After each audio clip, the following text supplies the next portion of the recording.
여러분, 성경 읽고 싶으셨죠? 그런데 잘 안 됐던 이유가 있습니다. 창세기 앞부분에서 걸리신 겁니다. 신화처럼 느껴지는 내용들이 21세기를 사는 우리에게는 현실로 감각되지 않았기 때문이죠. 흙으로 사람을 만들었다? 여자는 남자의 갈비뼈로 만들었다? 선악과는 왜 만드셨을까? 969살까지 사람이 살았었다고? 노아 홍수? 바벨탑 사건? 성경을 읽기 시작하면 이런 질문들만 쏟아집니다. 그래서 마음이 꼬여 성경을 읽기가 어렵습니다. 그러니 여러분, 이러한 질문들에 대해 고민하는 것은 좋은 일입니다. 무조건적으로 믿기보다는 이것이 그러한가 하며 알고 싶어 하는 것은 이해하고 싶기 때문입니다. 다른 종교도 그들이 믿는 바를 이해하고 논리적으로 정돈된 사상 체계가 있습니다. 그런데 우리는 어떻게 해야 할까요? 성경 전체를 이해해야 하는데 창세기 앞부분에서 걸려버립니다. 그런데 사실 많은 분들이 질문했던 창세기 서두에는 보물이 숨겨져 있습니다. 우리가 궁금해하는 질문들이 바로 그 보물들이라는 것입니다. 그런 질문들이 생장점,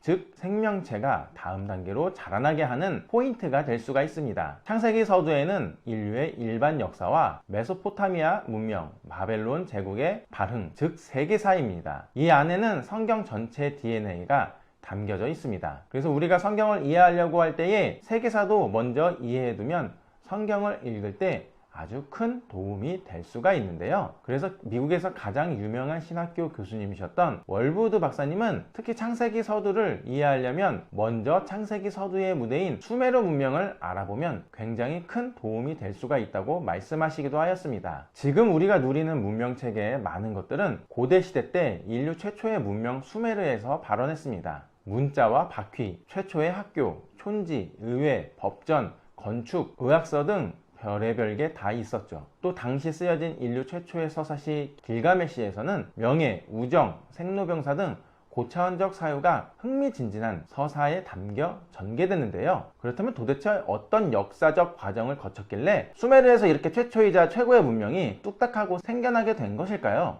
일단 수메르는 메소포타미아 하부 지역을 가리키는 지금의 이라크 남부 지역에 해당합니다. 메소포타미아는 그 유명한 비옥한 초승달 지대에 속해 있는 유프라테스 강과 티그리스 강 사이의 땅을 말하는데요. 이곳 땅은 두 강이 상류에서 실어온 퇴적물이 쌓여 만들어진 충적 토지이자 비옥토였습니다. 여기에 사람들이 들어와 보리와 밀, 농사를 짓기 시작한 것입니다. 이때 수메르 지역에 정착한 사람들을 수메르인이라고 합니다. 최초의 수메르인들은 정착한 후 이곳에서 마을 규모를 벗어난 최초의 도시가 생겨나는데 바로 에리두라라는 도시입니다. 에리두는 풍요로운 땅에서 농사와 가축을 기르는 것에 그치지 않고 토기를 만들어 적극적으로 상업과 교육에 나서게 됩니다. 그리고 이 에리두를 필두로 수메르 지역에 하나둘씩 도시 국가가 생겨나기 시작하는데, 그렇게 여러 도시들이 생겨난 후 1000년이 지나자 에리두의 전성기가 지나고 키시와 우르크라는 두 도시가 수메르 지역에 패권을 놓고 다투게 됩니다. 그리고 경쟁 끝에 우르크가 키시를 누르고 수메르의 패권자가 되죠. 이때 결정적인 승리를 이끌어낸 사람이 바로 우르크 5대 왕 길가메시였어요. 즉, 이 길가메시는 단순 신화 속 인물이 아니라 실존 인물이었던 걸로 추정되고 있습니다. 그의 영웅담이 오랫동안 수메르 지역에서 전승되면서 3분의 2가 신이고 3분의 1이 인간인 길가메시가 탄생하게 된 것이죠. 그렇게 길가메시 이후로 시간이 지난 후 우르크가 수메르 지역의 중심 도시가 되었고, 이때부터 우리가 아는 수메르 문명의 본격적인 전성기가 시작됩니다. 아이러니하게도 이 전성기는 풍요로움이 아닌 치명적인 위기로부터 시작했는데요. 메소포타미아 지역의 기온이 급상승하고 강수량이 감소해 두 개의 강의 수위가 갑자기 낮아진 것입니다. 동시에 농사의 젖줄인 습지와 개울이 말라붙기 시작했어요. 한마디로 수메르인들이 이곳에 정착한 가장 큰 이유가 사라져 버린 것입니다. 그러나 이미 농사와 정착의 길로 들어선 인류는 수년간 이어온 터전을 수렵 채집인 때처럼 쉽사리 떠나지 못합니다. 어떻게든 그 자리에서 최대한 해결을 봐야 했죠. 그렇게 찾아낸 해결책이 바로 관계시설 구축이었습니다. 수메르인들은 각자 마을에서 저수지를 만들어 물을 저장하고 물길을 내 농경지에 물을 댔습니다. 그러나 이 소규모 관계시설로는 한계가 있었기에 여러 촌락이 연합해 대규모 운해를 만들게 되어 본격적으로 천수에 의존하지 않는 인공농업이 시작된 것입니다. 그렇게 수메르는 협력을 통해 자연재난을 극복한 최초의 문명이 됩니다. 그러나 대규모 관계시설을 구축하는 일은 말처럼 쉽지 않았을 거예요. 많은 수의 노동자들을 하나의 목적을 향해 움직이게 하고 운하를 끌어들인 물을 아무 잡음 없이 골고루 나누는 것은 결코 쉬운 일이 아니었을 것입니다. 그래서 단순 왕이나 대사세뿐 아니라 그들을 중심으로 한 행정 인력들이 생겨나기 시작했습니다. 즉 직접 생산에 참여하지 않아도 먹고 사는 관리형 엘리트가 출현하게 된 것이죠. 이렇게 체계화에 돌입한 수메르 도시들은 인구 집중과 도시 특유의 네트워크를 기반으로 급격한 기술 발전이 이루어지기 시작합니다. 괭이로 땅을 파다가 소를 이용한 쟁기로 땅을 쉽게 갈아엎을 수 있었고요. 인공 경작지가 넓어지고 농업기구가 발달하니 수확물이 늘어났으며 이를 손쉽게 옮기기 위해 바퀴가 동원되었고 소를 이용한 짐수레가 만들어졌습니다. 또 먹고도 남을 만큼의 잉여 생산물이 생겨나니 그것을 썩히기보다 다른 도시와 물물 교환을 하기 시작했습니다. 이렇게 또 먼 곳까지 많은 물자를 나르기 위해 돛을 발명해 범선을 만들어 바닷길을 열었고요. 이왕 바닷길이 열렸으니 물레를 이용해 대량으로 도기를 제작해 내다 팔고 수메르 지역에 모자란 나무와 광석을 들여오기 시작했습니다. 특히 구리와 주석을 들여와 청동기를 만들게 되어서 이때부터 청동기 시대가 열리게 됩니다. 우르크에서 도시화의 물꼬가 터진 이래로 이 기간 사이에 수메르 지역의 80% 이상이 도시가 됩니다. 여기서 도시의 정의란 직업의 종류가 농민에 국한된 것이 아닌 수십 수백 개로 다양해지고 단순 친족 집단을 넘어 생판 모르는 사람들에게 나의 생존을 맡기는 공동체가 되었다는 것을 의미합니다. 게다가 당시 가장 큰 도시 우르크에는 인구가 5만 명이나 살았다고 합니다. 한편 이렇게 도시 내부적으로는 네트워크의 안정화로 나아갔다면 반대로 도시 외부적으로는 묘한 긴장감이 일어나기 시작하는데요. 이를테면 청동을 재료로 검이라는 발명품이 생겨나요. 이게 무엇을 의미할까요? 한마디로 오로지 싸움을 위한 고급 살인 도구가 생겨났다는 것입니다. 그러나 검의 발명은 시작에 불과했습니다. 이후 물레와 짐수레에 쓰였던 바퀴가 군사용 전차에 이용되었고요.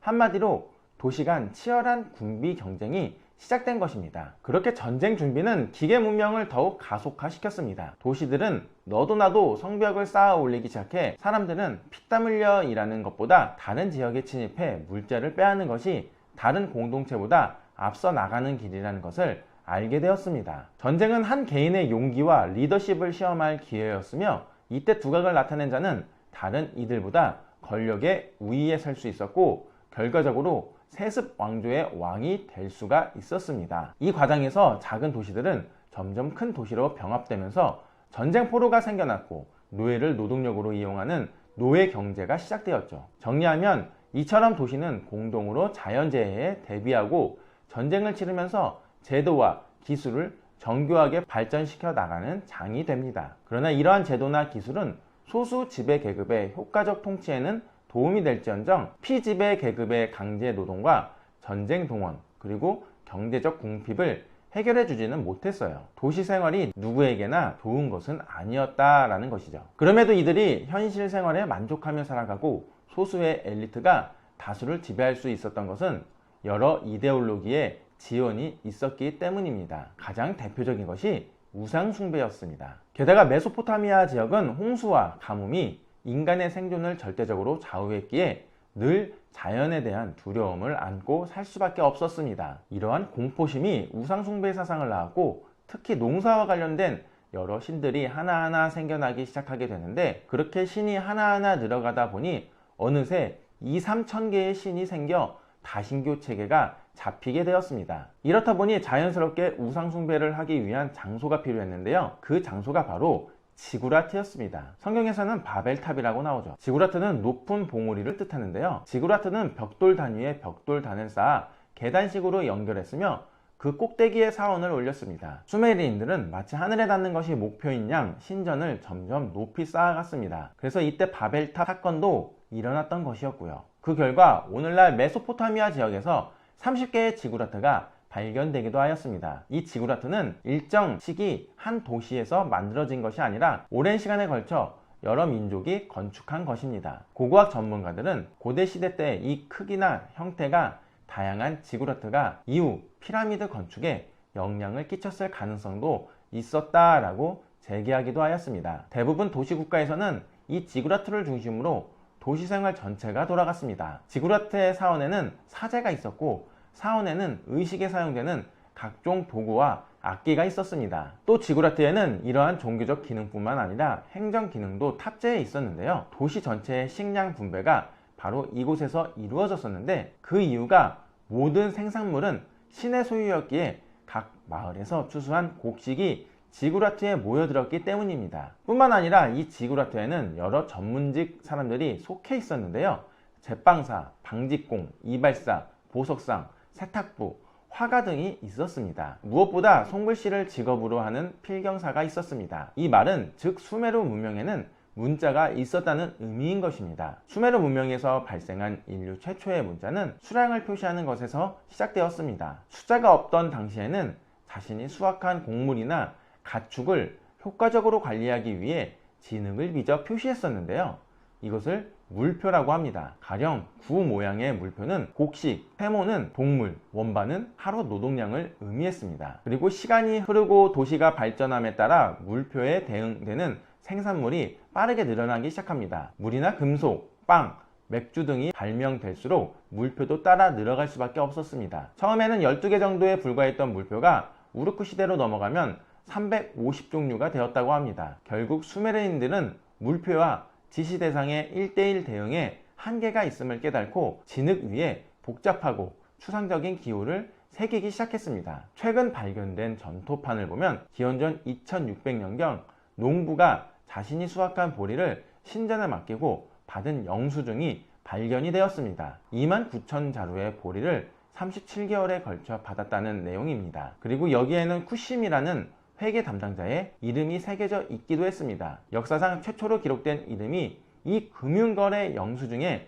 새겨져 있다는 것입니다. 이렇게 수메르인들은 점차 복잡한 상징 체계를 공유하기 시작했고 이는 문자와 숫자 형성으로 나아가게 되는데요. 특히 수메르 문명은 날카로운 갈대로 점토에 문자를 새기는 쐐기 문자를 발전시켰습니다. 이를 서령 문자라고도 하는데 이렇게 수메르에서는 온갖 것들이 점토판 위에 새겨지게 됩니다. 처음에는 대개 상업거래, 토지매매, 보수지급 등 경제 행위를 다루는 문서가 주였습니다. 그 증거로 우르크에서 점토판은 대부분 경제 행위가 이루어졌던 지구라트에서 발견되었죠. 문자의 발명은 수메르의 경제 체계를 더욱 고도화했고 이는 사유재산 확립과 계급화를 더욱 촉진해 복잡한 사회구조를 만들었습니다. 그 이유가 이 발명은 유한한 인간 기억 용량을 문자로 극복한 첫 번째 사례이기 때문에 이제 수만 명의 세금 데이터를 관리할 수 있게 되어서 현재 국가가 얼마만큼의 자원을 확보하고 있으며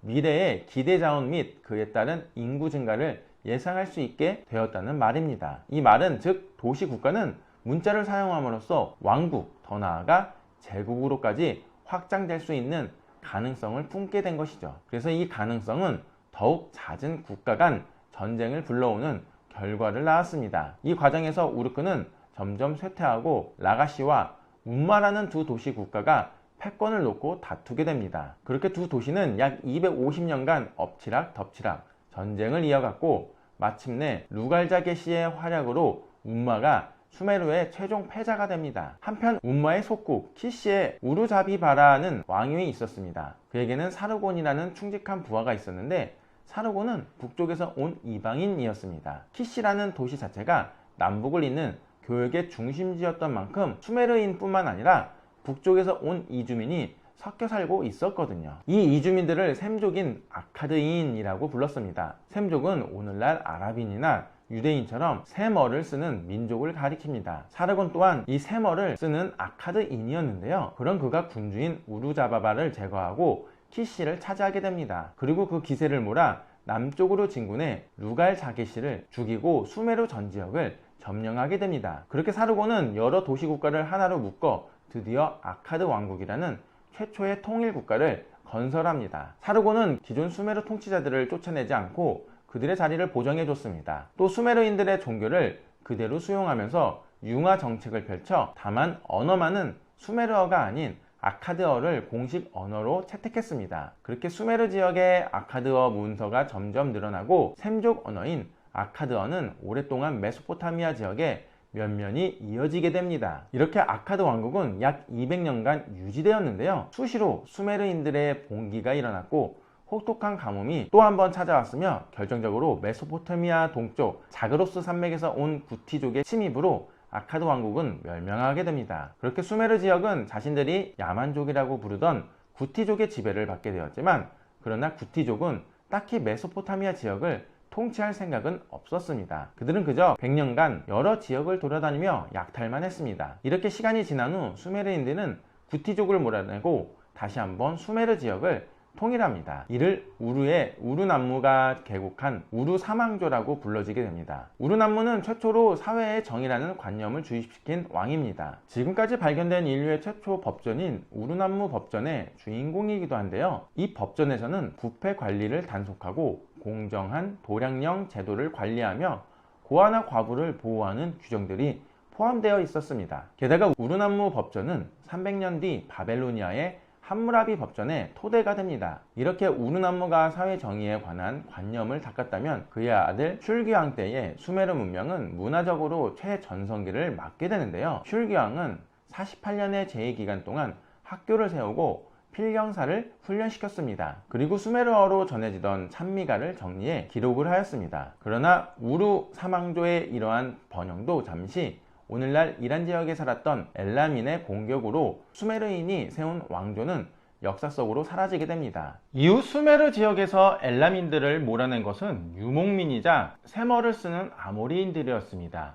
이후 메소포타미아 지역은 아시리아 제국을 비롯해 수많은 민족들이 거쳐가게 되는데요. 신기한 것은 이들은 물리적으로는 수메르 지역을 차지하기는 했지만 결과적으로는 수메르 문명의 전파자가 되고 맙니다. 다양한 종족들은 수메르인들이 만들어 놓은 문자, 관료제도, 종교, 법률, 건축 등을 그대로 사용하면서 수메르적 생활 방식을 후대에 전해주게 되는 아이러니한 상황이 발생하게 됩니다. 그렇게 수메르 문명은 최초이자 최고의 문명으로 인류의 영원히 지울 수 없는 족적을 남기게 됩니다. 서두에 말씀드렸듯이 성경을 깊이 이해하려면 먼저 창세기의 서두를 믿어야 합니다. 게다가 창세기의 서두는 예수 그리스도의 구속사역과도 밀접한 관련이 있습니다. 그래서 우리가 창세기 서두에 나오는 무대인 수메르 문명을 이해하게 되면 성경을 읽는데 큰 도움이 될 수 있다고 미국에서 가장 유명한 신학교인 댈러스 신학교 교수님이셨던 존 월브드 박사님은 말씀하셨습니다. 그 이유가 수메르 문명에 대한 이해는 성경의 역사적 배경과 문맥을 더 명확하게 파악할 수 있게 해주기 때문에, 따라서 창세기 서두에 나오는 예수님의 구속사역을 더 풍부하고 깊이 있게 받아들이는데 큰 도움이 될 수 있기 때문입니다. 그래서 인류 역사 속에서 항상 운행하고 계시고 세계사의 주인이시자 왕이신 예수님을 굳게 믿음으로 말미암아 우리는 거듭날 수 있다라는 것입니다. 그 이유가 무엇입니까? 맞습니다. 성경을 보면 예수 그리스도를 믿는 자들에게는 영원한 생명을 주셨다고 분명히 약속해 주셨습니다. 그래서 이것을 믿는 우리 크리스찬들은 오직 예수, 오직 믿음, 오직 하나님께 영광 올려드려야 된다는 것입니다. 그렇다면 마지막 때를 살아가는 크리스찬으로서 하나님께 영광 올려드리는 삶은 어떤 삶일까요? 성경에 보면 예수님께서도 종말의 때에 주님이 직접 임금으로서 인류를 심판하시는데, 이에 관련해서 마지막 때의 의인들은 예수님께서 주실 때 그들이 먹을 것을 주었고 목마를 때 마시게 했으며 나그네 되었을 때 영접하고 헐벗었을 때 옷을 입혔으며 병들었을 때 돌보고 옥에 갇혔을 때 찾아와 주었다고 말씀하십니다. 이에 사람들은 마지막 때에 의인들이 언제 예수님께 그런 선행을 했는지 묻습니다. 그러자 예수님은 내 형제 중에 지극히 작은 자 하나에게 한 것이 곧 내게 한 것이라며 도움이 필요한 지극히 작은 자들에게 베푼 사랑과 자비가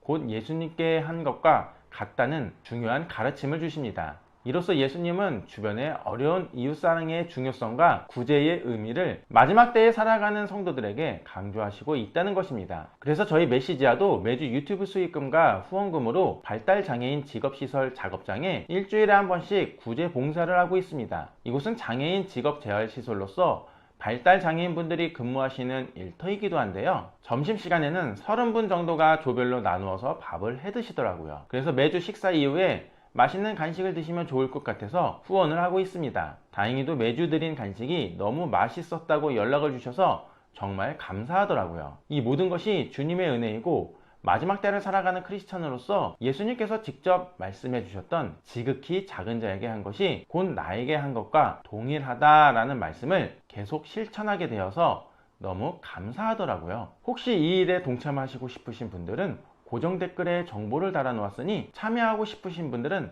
같이 하시면 좋을 것 같습니다. 결론을 맺으면 마지막 때를 살아가고 있는 지금 우리 크리스찬들은 오직 예수, 오직 믿음, 오직 하나님께 영광 올려드림으로 말미암아 복음의 능력으로 참된 믿음의 삶을 살아가게 되길 간절히 소망해 봅니다.